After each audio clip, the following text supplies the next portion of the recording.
नमस्कार. जय महाराष्ट्र. बऱ्याच दिवसानंतर आपण भेटतो आहोत. खूप इच्छा असतेच आपल्याला भेटायची, कारण आपल्याशिवाय किंबहुना आपल्या भेटीशिवाय अशी काही मजा गंमत येत नाही. परंतु गेले काही दिवस आपण सर्वच जण एका विचित्र परिस्थितीचा सामना करतो आहोत. पाहता पाहता मार्चपासून आजपर्यंत किती महिने झाले, म्हणजे हे जवळपास वर्षाचं निघून गेलेलं आहे. आपल्याशी बोलायला सुरुवात करण्यापूर्वी मी सर्वप्रथम आपल्या महाराष्ट्रातील तमाम नागरिकांना, सर्व धर्मियांना मनापासून धन्यवाद देतो आहे. कारण हा काळ जो आहे, हा मी सुरुवातीलाही आपल्याला बोललो होतो, सांगितलं होतं, सणासुदीचा आहे, पावसाळ्याचा आहे, सुगीचा म्हणजे शेतीचा हा सगळा काळ आहे. ह्या सगळ्या काळामध्ये गर्दी करणं टाळा, सभा समारंभ उत्सव हे टाळा. आणि मला एका गोष्टीचं समाधान आहे की आपण सर्वच, मग त्याच्यात कोणतीही धर्मीय मागे राहिले नाहीत. गणेशोत्सव अत्यंत साधेपणाने साजरा केला गेला. ज्या काही प्रथा परंपरा उत्सव, मग जैन धर्मीय त्याच्यात आले, मुस्लिम आले, पारसी आले, ख्रिश्चन्स आले, सगळ्यांनी आपापली एक सामाजिक जबाबदारी त्याची जाणीव ठेवून या सर्व सणासुदीच्या दिवसामध्ये संयम पाळला. तुम्हाला खरंच धन्यवाद देतो आहे. हा संयम पाळत असताना गेले काही दिवस आपण पुनश्च हरिओम म्हणजे मिशन बिगिन अगेन या आपल्या कार्यक्रमामध्ये, कार्यक्रम म्हणजे पुन्हा आपली आयुष्याची गाडी, जीवनाची गाडी ही पूर्वपदावरती किंवा ट्रॅकवरती आणण्यासाठी प्रयत्न करतो आहोत. कार्यालयातील उपस्थिती वाढवत आहोत. इतर काही गोष्टी, मग त्याच्यामध्ये दुकानं असतील, मॉल्स असतील, हॉटेल्स असतील, ह्या सगळं इंडस्ट्रीज, उद्योगधंदे आहेत, यांच्यामध्ये आपण उपस्थितीला हळूहळू वाढीची परवानगी देतो आहोत. मधल्या काळामध्ये आपण जिल्हांतर्गत वाहतूकसुद्धा सुरू केलेली आहे. एकूणच पूर्णपणे आपण आपल्या आयुष्याची गाडी ही मार्गावरती आणण्याचा प्रयत्न करतो आहे. साहजिकच आहे, ह्या तीन गोष्टी एकत्र आलेल्या आहेत. एक तर आपलं आयुष्य पूर्वपदावरती आणणं, त्याच्यामध्ये सणासुदीचे दिवस, त्याच्यात पावसाळा, जी मला एक थोडी भीती होती आणि आहेच, ती समोर दिसते आहे. कोरोनाचं संकट गेलं तर नाहीच, पण ते वाढत चाललेलं आहे. वाढता वाढे अशी त्याची आजची परिस्थिती आहे. संपूर्ण जगामध्ये जणू काही दुसरी लाट येते की काय, किंवा आले की काय, अशी भीतीदायक चित्र आपल्यासमोर येत आहेत. मुंबईमध्ये सुद्धा गेले महिना 2 महिने आपण 1000च्या आसपास रुग्णसंख्या ही रोखून ठेवली होती, ती आता 2000 वरती गेलेली आहे. पुण्यामध्ये वाढते, सांगली, सातारा, ग्रामीण भागामध्ये आता हातपाय पसरायला लागलेला आहे. राज्यांमध्ये इतर ठिकाणी सुद्धा, म्हणजे इतर राज्यांमध्ये सुद्धा याची वाढ होते आहे. ह्याच दरम्यान आपलं विधानसभेचं अधिवेशन सुद्धा पार पडलं. हे अधिवेशन आपल्याला 2 दिवसात सगळे कामकाज आपल्याला त्याच्यात संपवावं लागलं. मी विधानसभेच्या अधिवेशनामध्ये सुद्धा आणि आत्ता आपल्या साक्षीने सुद्धा सर्व पक्षांना धन्यवाद देतो आहे, कारण अधिवेशनसुद्धा यशस्वी होण्यासाठी सर्वांनी सहकार्य केलं. एकूणच काय की सगळेजण आपापली जबाबदारी ओळखून सामाजिक भान ठेवून वागत आहेत. काही जणांना असं वाटत असेल कदाचित की आता कोरोना संपलाय, पुनश्च हरिओम म्हणजे आपलं राजकारण पुन्हा सुरू करावं. केलंही असेल, करायला काही हरकत नाही. तूर्त मी राजकारणाबद्दल काही बोलणार नाही, पण राजकारणाबद्दल आणि एकूणच महाराष्ट्राच्या बदनामीचा जो काही डाव आखला जातोय त्याच्याबद्दल एकदा मात्र मी जरूर मुख्यमंत्रीपदाचा मास्क हा थोडा वेळ बाजूला ठेवून आपल्याशी बोलणार आहे. त्यातले सुद्धा धोके आणि एकूण ज्या काही गोष्टी आहेत त्या आपल्यासमोर मी नक्की मांडणार आहे. मी बोलत नाही याचा अर्थ असं नाही की माझ्याकडे उत्तर नाही, पण एक मुख्यमंत्रीपदाच्या खुर्चीवरती बसलेला आहे, त्याला साजेसं काम आपल्याला करावं लागतं. एकूण महाराष्ट्रामध्ये सगळं काही वाताहत झालेले आहे असं नाही आहे. महाराष्ट्र सरकार याही प्रतिकूल परिस्थितीमध्ये, मग ते पूर्व विदर्भातील पूर परिस्थिती असेल, निसर्ग चक्रीवादळाचा फटका असेल, मधल्या काळात अघोषित एक वादळ मुंबईमध्ये येऊन गेलं म्हणजे निसर्गाचं, अशा अनेक गोष्टी ह्या भेडसावत आहेत. पण याही परिस्थितीत महाराष्ट्र सरकार हे आपल्या सगळ्यांच्या आशीर्वादाने खंबीर पावलं टाकत आहे, यशस्वीपणाने पुढे चाललेलं आहे.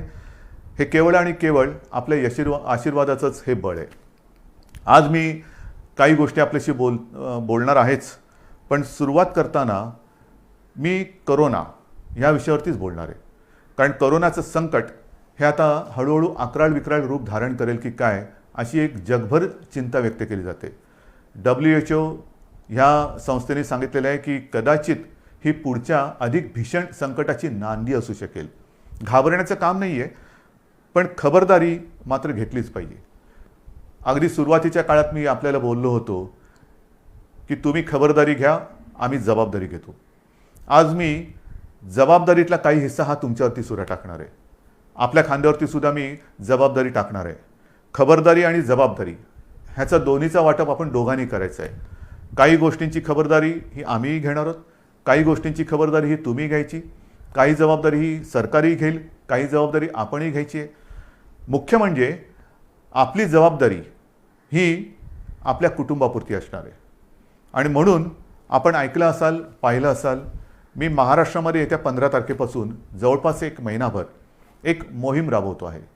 आणि या मोहिमेमध्ये जो कोणी या महाराष्ट्रावरती प्रेम करतो, जो कोणी आपल्या महाराष्ट्राला आपली भूमी मानतो, तो प्रत्येक महाराष्ट्रप्रेमी नागरिक जात पात धर्म पक्ष राजकारण बाजूला ठेवून सहभागी झालेला मला पाहिजे, किंबहुना त्यांनी सहभागी व्हावं असं माझं आवाहन आहे. ही मोहीम जी आहे त्या मोहिमेला आपण नाव दिलेलं आहे माझे कुटुंब माझी जबाबदारी. माझे कुटुंब माझी जबाबदारी. हे महाराष्ट्र माझं कुटुंब आहे आणि महाराष्ट्राला सुरक्षित ठेवणं ही माझी जबाबदारी आहे. आता ही जबाबदारी ही महाराष्ट्रातील, मी जसं म्हटलं की प्रत्येक महाराष्ट्रप्रेमीची जबाबदारी आहे. माझे कुटुंब माझी जबाबदारी म्हणजे काय? जसं आपण इतर वेळेला बघतो जुडो कराटेचे क्लासेस, आपली मुलं किंवा मुली हे त्याच्यामध्ये जातात, जुडो कराटे शिकतात. का शिकतात? Self defence. मग ते हे ते चालूच असतं त्यांचं. आणि मग त्याच्यात जो प्रावीण्य मिळवतं, निपुणता मिळवतो, त्याला ब्लॅक बेल्ट लागतो. आणि मग आपण म्हणतो अरे माझा मुलगा ब्लॅक बेल्ट आहे, मग माझी मुलगी ब्लॅक बेल्ट आहे. आता हा ब्लॅक बेल्ट सेल्फ डिफेन्सच्या या मोहिमेमध्ये तोंडावरती लावायचं आहे. मास्क. जो मास्क सार्वजनिक ठिकाणी लावून फिरेल तो मास्क म्हणजे आपला ब्लॅक बेल्ट आहे. आपलं सेल्फ डिफेन्सचं ते एक आपलं आयुध आहे. स्वतः सुरक्षित राहणं. आजपर्यंत लस कधी येणार, औषध कधी येणार, चर्चा चरवणं खूप ऐकतोय. मधल्या काळामध्ये लस उत्पादक एका कंपनीला थोडंसं थांबावं लागलं, पॉज बटन दाबावं लागलं, पुन्हा त्यांचा प्रयोग सुरू झालेले आहेत. ठीक आहे, साधारणतः डिसेंबर जानेवारीमध्ये ही लस आपल्या हातात येईल अशी एक आशा आहे आणि आपली प्रार्थना आहे.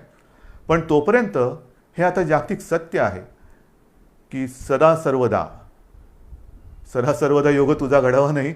म्हणजे बाहेर फिरताना गर्दीच्या ठिकाणी सदा सर्वदा मास्क लावावा. कधीही मास्क काढून गर्दीच्या ठिकाणी फिरू नका. चार चौघामध्ये मास्क लावल्याशिवाय जायचं नाही, गर्दी करायची नाही. म्हणजे पहिली गोष्ट, एकतर आवश्यक नसेल तर घराबाहेर पडू नका. आणि आवश्यकता असेल, कारण आवश्यकता असतंच, रोजीरोटी कमवायची म्हणजे घराबाहेर पडणं आलंच. मग ते पडताना जिथे जिथे गर्दी होईल तिथे तोंडावरती मास्क लावायचा, एकमेकापासून अंतर ठेवायचं. त्याचबरोबरीने हात सतत धुत राहणं. हे काही नवीन नाही आहे. ही पहिल्या दिवशीची जी काही तुम्हाला मी खबरदारी घेण्याची एक गोष्ट सांगितली होती, तीच त्रिसूत्री. ही त्रिसूत्री हीच ह्या विषाणूपासून लांब राहण्याचं एक आयुध आहे.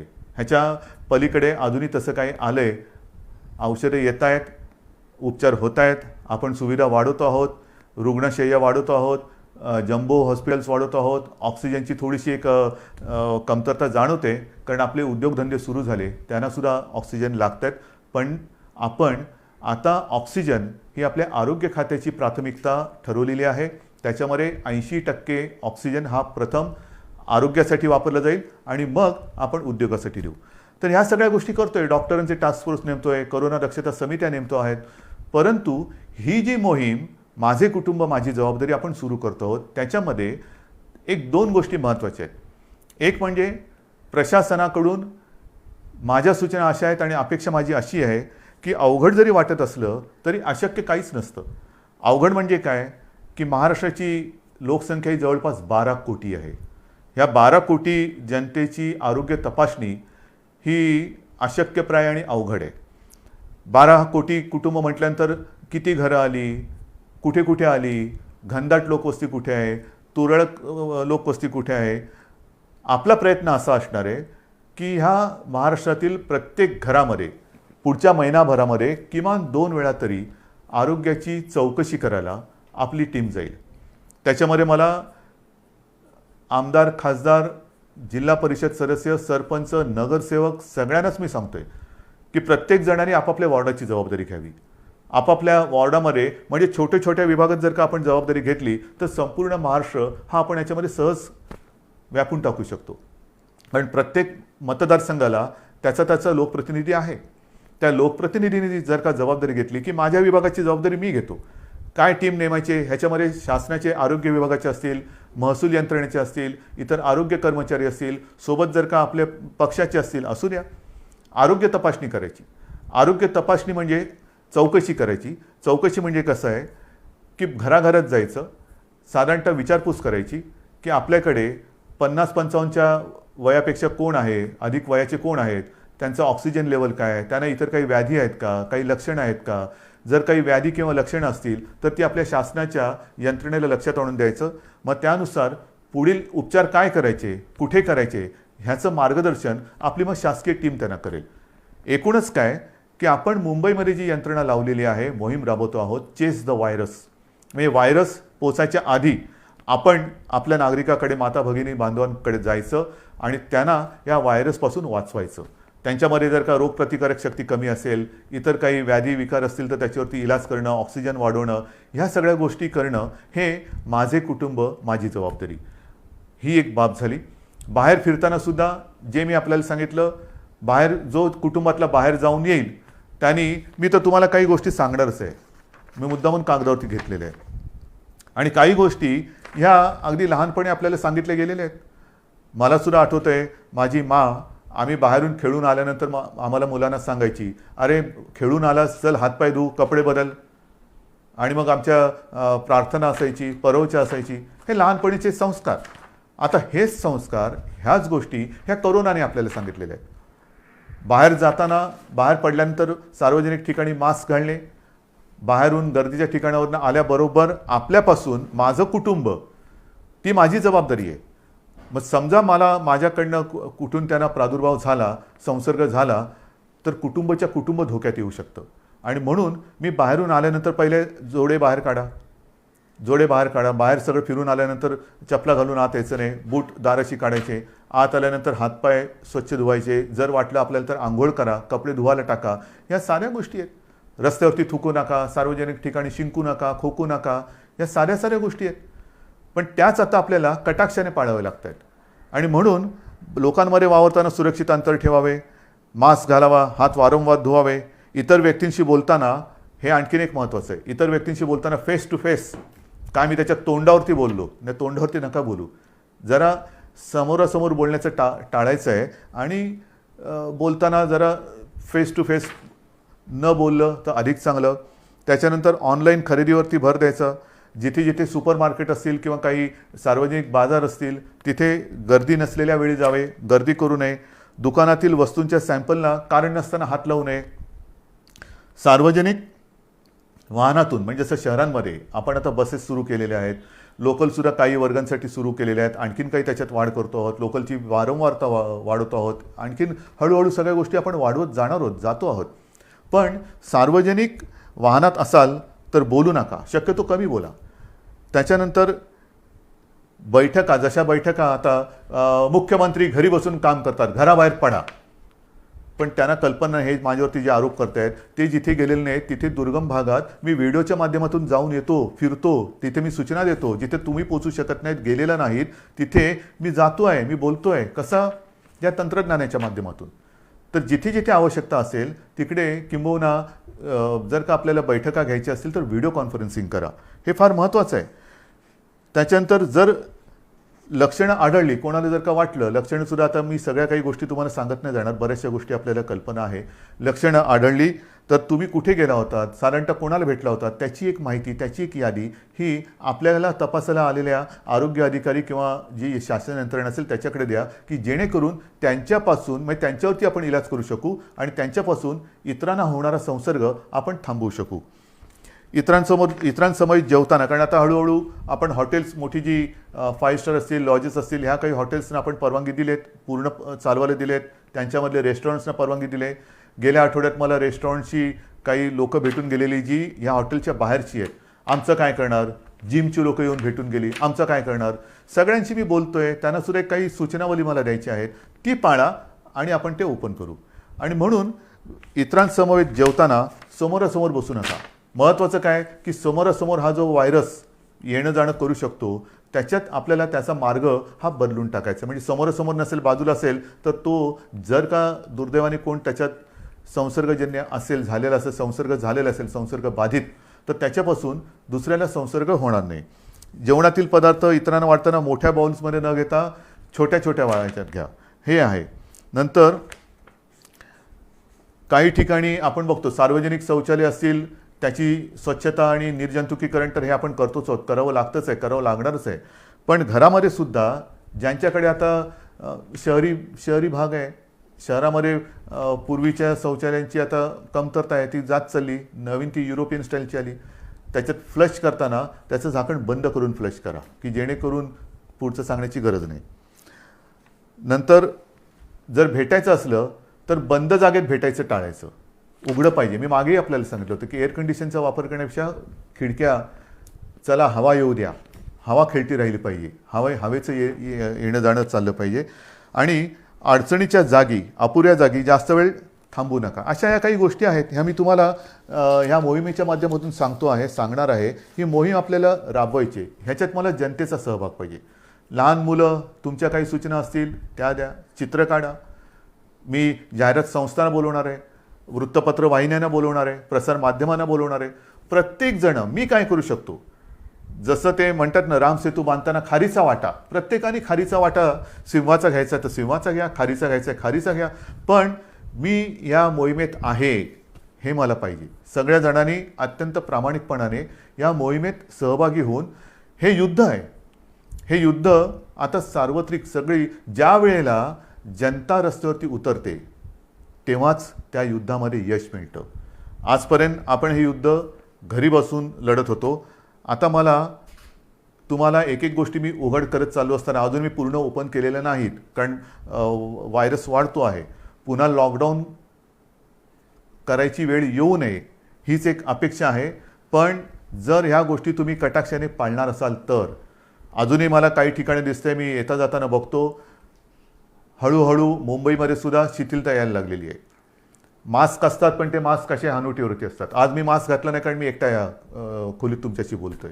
पण हनुवटीवरती मास्क असतात, म्हणजे तोंडावरनं नाकावरनं काढलेले असतात. अनेक जण एकटे जेव्हा धावत असतात तेव्हा तोंडावरती मास्क असतात, आणि मित्र भेटल्यानंतर जवळ जाऊन मास्क काढून बोलतात. म्हणजे जिकडे मास्क तशी आवश्यकता नाही एकटे असताना, तिकडे मास्क, आणि भेटल्यानंतर गप्पा मारताना मास्क काढून बोलतात. तर नाही, मला असं वाटतं की जसं इतर देशांमध्ये त्यांनी केलेलं आहे, संपूर्ण ओपन केलेलं आहे, पण कायदे कडक केलेले आहेत. सार्वजनिक ठिकाणी मास्क घातला नसेल तर कडक दंड. जर एखाद्या ठिकाणी दुकानात किंवा कुठे गर्दी झाली, त्यांचे कॅमेरे ऑन असतात, ताबडतोब ते दुकान बंद. बसमध्ये सुद्धा किंवा मेट्रोमध्ये सुद्धा गर्दी झाली, ताबडतोब तिकडे ती कारवाई केली जाते. तर ह्या काही गोष्टी ह्या कायद्याने करण्याची गरज आहे का?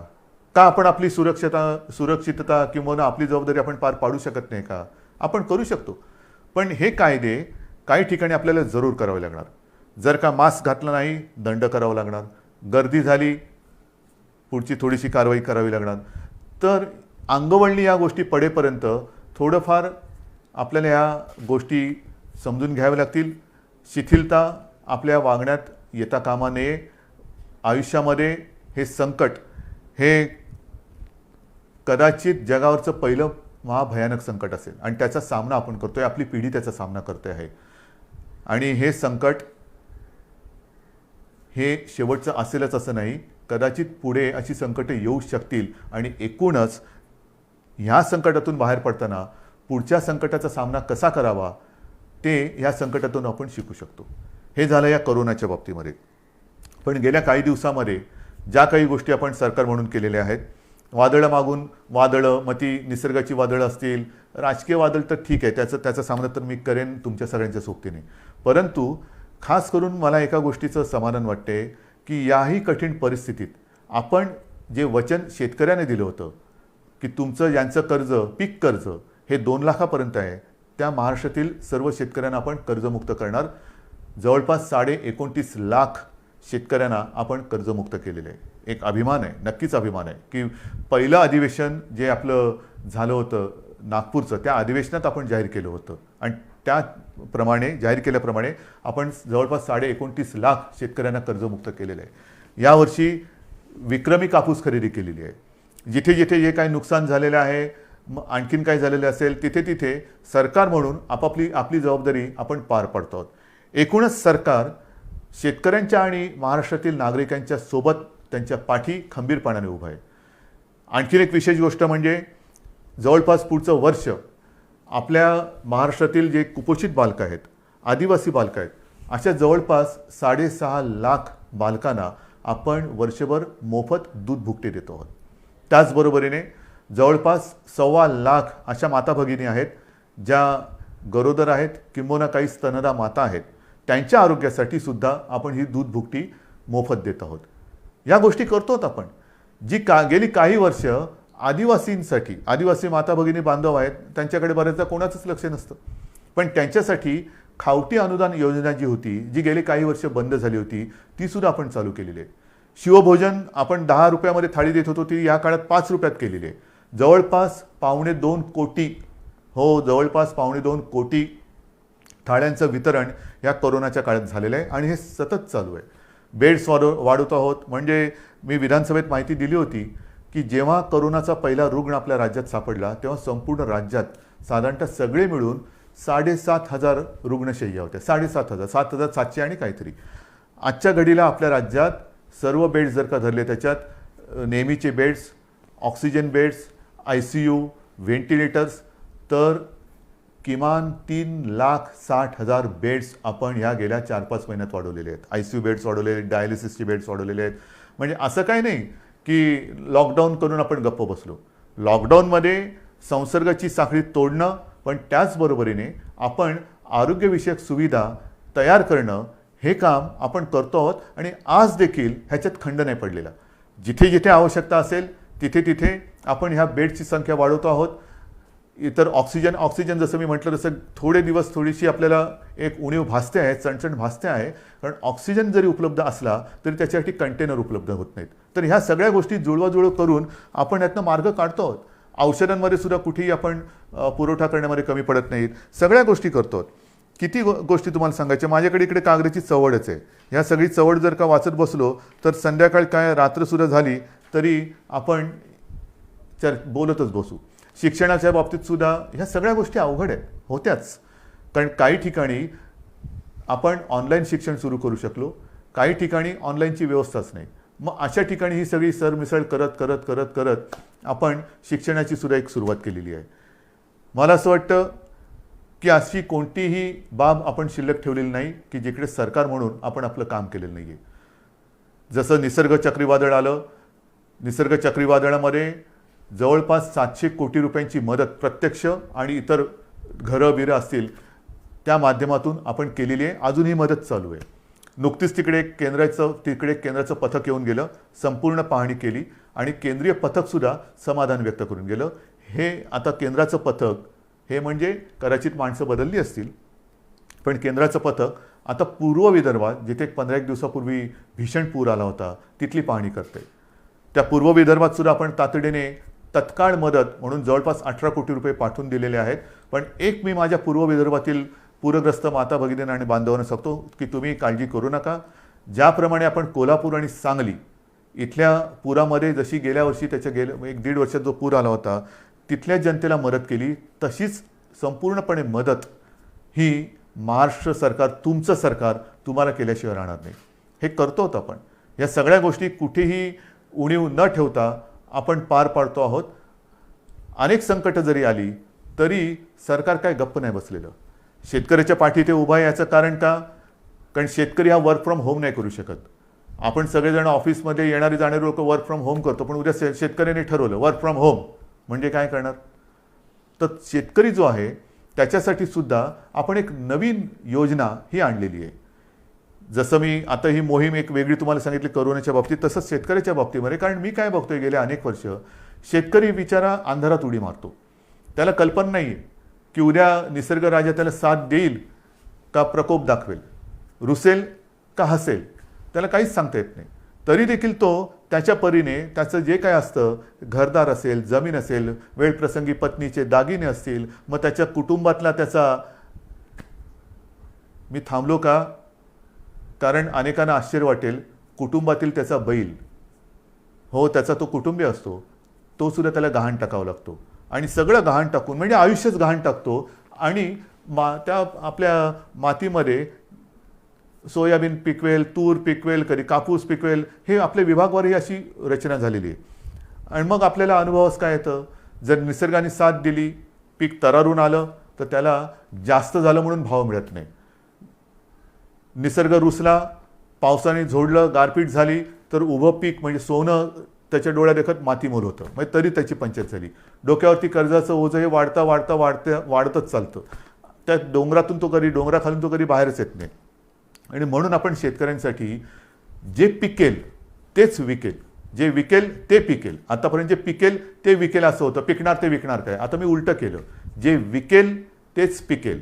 म्हणजे काय की साधारण कृषी खातं जे आपलं आहे ते एकूण जगभर बघेल, राज्यात बघेल, देशात बघेल की यावर्षी कोणत्या पिकाला बाजारपेठ आहे, कोणतं पीक कुठे विकलं जाईल, कापूससुद्धा किती विकला जाईल, कोणत्या दर्जाचा विकला जाईल, सोयाबीन असेल, तूर असेल, तांदूळ असेल, मका असेल, कोणत्या प्रतीचा, कोणत्या दर्जाचा मका पाहिजे, तूर पाहिजे, सोयाबीन पाहिजे. आणि तसंच बी बियाणं हे शेतकऱ्याला दिलं जाईल. म्हणजे महाराष्ट्राची ओळख एक दर्जेदार पीक देणारा महाराष्ट्र अशी आपल्याला करायची. जे विकणार असेल तेच आम्ही पिकू आणि आम्ही जे पिकू ते विकणार आहोत. आणि त्याच्यासाठी आपण गटशेती म्हणा, शेतकऱ्यांना सुद्धा जो असंघटित शेतकरी आहे त्याला आपण संघटित करतो आहोत. त्यांच्या काही सूचना आपण घेतो आहोत. गेल्या आठवड्यामध्येच हा मी कार्यक्रम केला, सगळ्या शेतकरी दादांना ह्या कार्यक्रमाची कल्पना दिली की आता तुम्ही अंधारात उडी नका मारू, आपण सरकार तुमच्या सोबत आहे. एखादं पीक आल्यानंतर हमी भाव, हमी भाव, हमी भाव. आता हमी भाव नाही, आता हमखास भाव.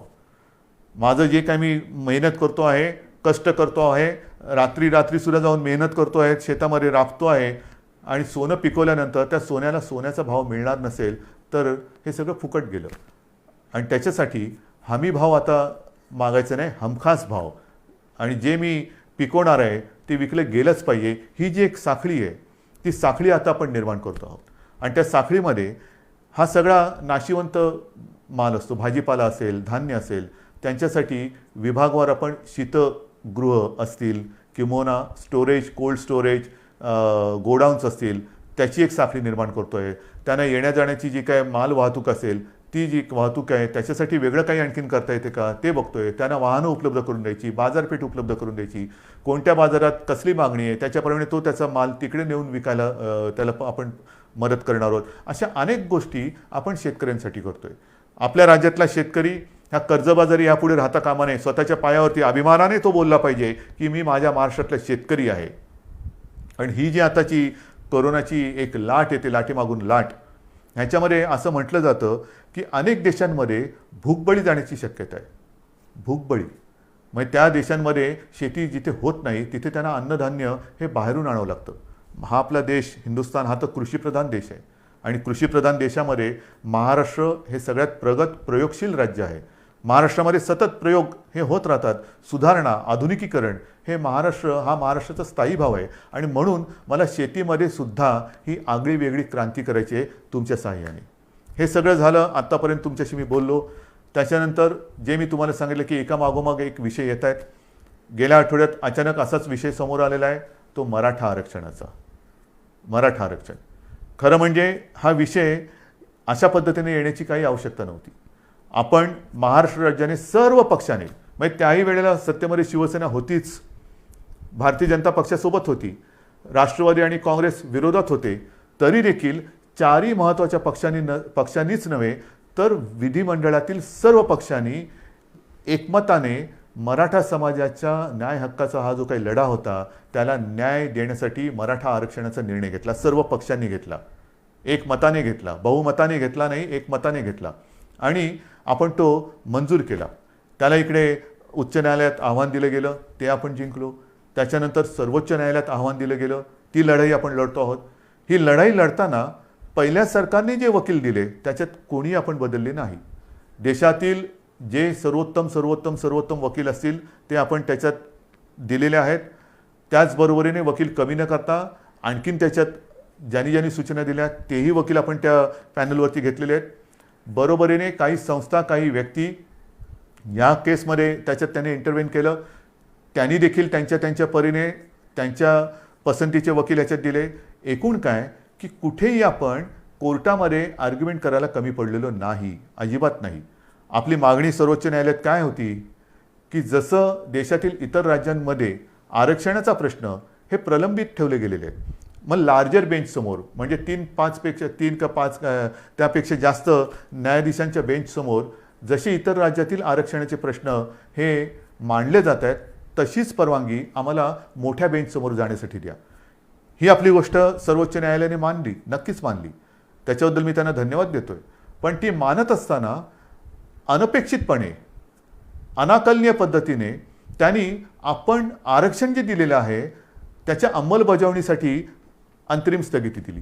इतर राज्यात कुठे दिलंय का हे उघड आहे. जिथे असेल तिथे असेल, नसेल तिथे नसेल, पण मला नाही वाटत कुठे दिलेली आहे. म्हणजेच काय की हा विषय किचकट असताना हे मानल्यानंतर मोठ्या बेंचसमोर जायला परवानगी दिली गेलेली आहे, पण ती देताना ज्या स्थगितीची गरज नव्हती ती स्थगिती दिली. ह्याच्या विरुद्ध आता संपूर्ण आपण चर्चा करतो.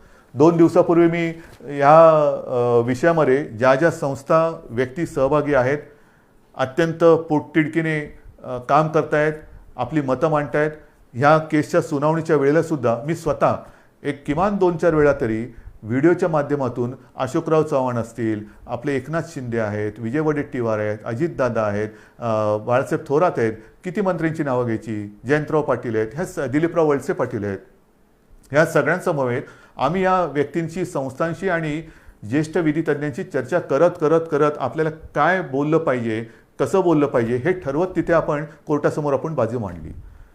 तरी हा निकाल आला.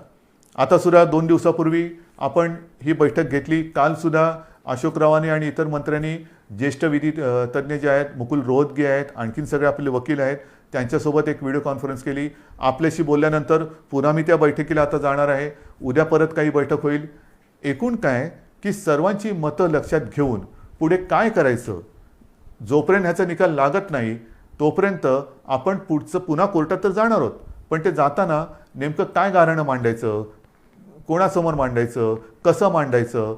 अगदी विरोधी पक्ष नेत्यांना सुद्धा मी आपल्यासमोर येण्यापूर्वी फोनवरती बोललेलं आहे. ते बिहारमध्ये आहेत. आत्ता परवाच्या बैठकीला ते येऊ शकले नाही कारण ते बिहारला गेले होते आणि त्यांनी मला सांगितलं की कोणतेही राजकारण न करता उद्धवजी आम्ही या समाजाच्या मागणीसाठी सरकारसोबत आहोत. तर मला मराठा समाजाच्या माता भगिनींना आणि बांधवांना एक विनंती करायची आहे. तुमच्या भावना आणि आमच्या भावना वेगळ्या नाहीत. अन्यायाविरुद्ध लढा, आंदोलनं जरूर करा, काही हरकत नाही. पण केव्हा, जर सरकार दाद देत नसेल तेव्हा. इथे तर सरकार आपलं आहे, सरकारने निर्णय घेतलेला आहे. मग लढाई कोणाशी, कशावरती रस्त्यावरती उतरायचं, कशासाठी आपण आपला उद्रेक किंवा उद्वेग जो काय आहे त्याचं तो रस्त्यावरती आणायचा. आपण एकत्र आहोत. तुमच्या मागण्यांना आपण न्याय दिलेला आहे. त्याला आव्हान दिलं गेल्यानंतरही राज्य सरकार ही तुमची बाजू हिरारीने, जिद्दीने, चिकाटीने, चिवटपणाने आणि वेळप्रसंगी आक्रमकपणे ही न्यायालयासमोर मांडते आहे. सरकार तुमच्यासाठी भांडतं आहे. तुमच्या सगळ्यांच्या सूचना त्यांचा गांभीर्याने विचार करून आम्ही मार्ग काढतो आहोत. आता मी काय काय काढू शकतो त्याच्यावरती मी बोलत नाही, कारण पुन्हा मी काय बोललो तर या केसवरती त्याचा दुष्परिणाम होऊ नये. पण सगळ्या सूचना आम्ही घेतलेल्या आहेत, अजूनही घेतो आहोत आणि त्याचा सारासार विचार केल्यानंतर कायदेशीररित्या आपल्याला पहिला एक दिलासादायक मार्ग काय घेता येईल तो सुद्धा आम्ही विचार करतो आहे. आणि तो केल्यानंतर पुन्हा कोर्टात तर जातोच आहोत, कारण मोठ्या बेंचसमोर तर जायचंच आहे आपल्याला. हा निकाल तर आपल्या बाजूनी लागावा ह्याच्यासाठी आपल्याला कायदेशीर लढाई करायची आहेच. ती करण्यात कुठे तसूभरसुद्धा हे सरकार मागे राहणार नाही, हे वचन मी परवाच दिलेलं आहे. आजही पुन्हा ते मी देतो आहे. आणि म्हणून मी आपल्याला विनंती करतो आहे की सरकार आपल्यासोबत आहे. सरकारने निर्णय घेतलेला आहे. हा निर्णय घेतल्यानंतर एक तर हे कोरोनाचं संकट आहे, त्याच्यात अधिक आंदोलनं मोर्चे कृपा करून काढू नका. ज्याची खरंच आवश्यकता नाही ती एवढ्यासाठी की संपूर्णपणे अगदी शब्दशः सरकार हे तुमच्या भावनेशी सहमत आहे. तुम्हाला न्याय मिळवून देणं हे आमचं कर्तव्य आहे. आम्ही वचनबद्ध आहोत आणि म्हणून या परिस्थितीमध्ये आपण एकजुटीने आजपर्यंत जे काही वाटचाल करत आलेलो आहोत त्या एकजुटीला तडा जाईल असं कृपा करून करू नका. कोणी गैरसमज पसरू नका, कारण याच्यात गैरसमज पसरवण्यासारखं काही नाही. जे काय आहे ते सगळं समोर आहे. आपण सगळे एकत्र आहोत. एकजुटीने हा न्याय मिळवून घेतल्याशिवाय थांबायचं नाही हा निर्धार करून आपण पुढे जात आहोत. म्हणून महाराष्ट्रातील तमाम जनतेला मी पुन्हा एकदा विनंती करतो आहे की हे कोरोनाचं संकट, या संकटामध्ये आता जबाबदारीचा सुद्धा एक हिस्सा हा आपल्याला घ्यावा लागणार आहे. गावोगावी ज्या वेळेला ही पथकं येतील तेव्हा आपण स्वतःहून त्याला सहकार्य करा. कोणी घाबरण्याचं कारण नाही. कोरोना जरी औषध नसलं तरी वेळेमध्ये जर का लक्षात आला तर अनेक जण हे बरे होऊन सुखरूप घरी गेलेले आहेत, जात आहेत. रोजचा आकडा हा पुरेसा बोलका आहे, पण हे संकट वाढतंय हे सुद्धा तितकंच खरं. या संकटाचा सामना करण्यासाठी ज्या सूचना आजपर्यंत सरकार म्हणून आम्ही आपल्याला करत आलो त्या सूचनांचं जसं पालन केलं तसंच याही पुढे तुम्ही कराल आणि ह्या युद्धात आपण निर्णायक विजय मिळवू हा आत्मविश्वास व्यक्त करून तूर्त मी आपली रजा घेतो. जय हिंद, जय महाराष्ट्र.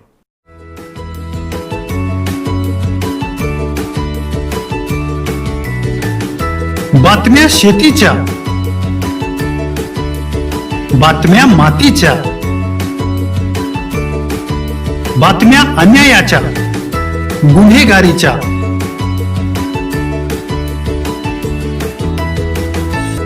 राजकारणाच्या आणि समाजकारणाच्या, शोषणाविरुद्ध बुलंद आवाज, जनसामान्यांच्या हुंकाराची गाज, सत्कार्याला प्रोत्साहन, दुष्कृत्याला अनुशासन, निर्भीड, निस्पृह, सडेतोड, बेधडक आणि रोखटोक म्हणजेच विघ्नहर टाइम्स. शोध बातमीचा, ध्यास सत्याचा. आपलं चॅनल, आपली बातमी. सबस्क्राईब तर कराच, पण बेल आयकॉनवर क्लिक करायलाही विसरू नका.